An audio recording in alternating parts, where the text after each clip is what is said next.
Officials, cantonment board officials అందరూ పాల్గొన్నారు. State officials, police department, traffic department, electricity department వాళ్ళు కూడా, మెడికల్ డిపార్ట్మెంట్ వాళ్ళు, కంటోన్మెంట్ బోర్డుల సిఓ గారు కూడా స్వయాన్ని వచ్చారు. ఇక్కడ కూడా శానిటేషన్ డిపార్ట్మెంట్, ఇంజనీరింగ్ డిపార్ట్మెంట్, ముఖ్యంగా వాటర్ సమస్యలు ఉంటాయి కాబట్టి వాటర్ డిపార్ట్మెంట్ వాళ్ళు, బోర్ వాటర్ కావచ్చు, మంచినీళ్ళు వాటర్ కావచ్చు, రెవెన్యూ డిపార్ట్మెంట్ కూడా వచ్చారు.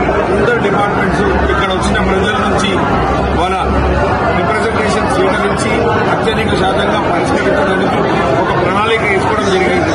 మీ గతంలో కూడా తెలుసు, సెప్టెంబర్లో ఏదైతే కంటోన్మెంట్ వాణి ప్రోగ్రామ్ అయిందో అందులో వచ్చిన వాళ్ళంతా అప్లికేషన్స్ తీసుకొని ఏ డిపార్ట్మెంట్కి ఆ డిపార్ట్మెంట్ పంపించడం, వాళ్ళతో మాట్లాడించి అత్యధికంగా పరిష్కరించడం జరిగింది. ఈరోజు చాలా అంటే చాలా ప్రజలు సంతోషంగా ఉన్నారు. ముందు ఎవరు వినడానికి లేదు, సమస్యలు అక్కడే ఉండిపోతున్నాయి. ఆ సమస్యలు పరిష్కారం అవుతుంది. ఒక సమస్యలు పరిష్కారం అవుతారన్న నమ్మకంతో రోజు రోజు ఎవరి సమస్యలైనా వాళ్ళు వస్తున్నారు కాబట్టి ఆల్మోస్ట్ ఆ సమస్యలు పరిష్కారమైంది. ఇందులో ముఖ్యంగా ఏంటంటే కొంచెం ఇల్లులు కావాలని చెప్తారు. వారు ఇల్లులు కావాలంటే ఇక్కడ ఉన్న వారికి ఇక్కడ ఇచ్చడం జరుగుతుంది. లేని వారికి మొన్న నేను కలెక్టర్ ఆఫీస్కి వెళ్లి కలెక్టర్ గారిని కూడా స్వయాన కలిశాను. ఎందుకంటే ఈ కంటోన్మెంట్ వాణి ప్రోగ్రాం పెడుతున్నప్పుడు ఇల్లులు కావాలని వస్తారు, వారికి ఇక్కడ ఇల్లు లేదు కాబట్టి ఇబ్బంది కావద్దని ఆలోచనతో వారిని కలిస్తే హైదరాబాద్ సిటీ పోలీస్ వాళ్ళు సైబర్ సింబా అనే ఒక యాప్ తీసుకొచ్చారు.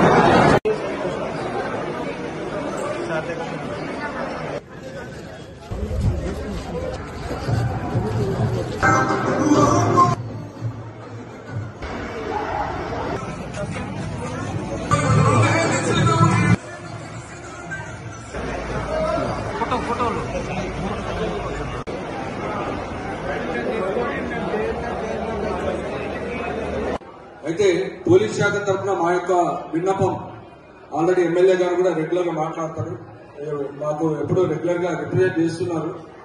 చాలా కొన్ని ఏరియాలో ఈ గాంజా తర్వాత ఈ ఓపెన్ బోజింగ్ ఇట్లాంటి చాలా యాక్టివిటీస్ ఉన్నాయి, అన్సోషల్ యాక్టివిటీస్.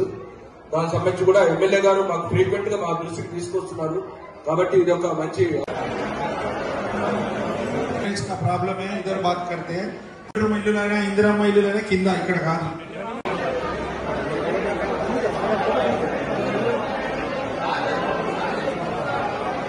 సైడ్ జరగమన్నా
వాళ్ళు ఏ విధంగా చేస్తారు అనే దానికి కూడా ఎప్పటికప్పుడు దీంట్లో మెంబర్ అయితే మీకు ఇన్ఫర్మేషన్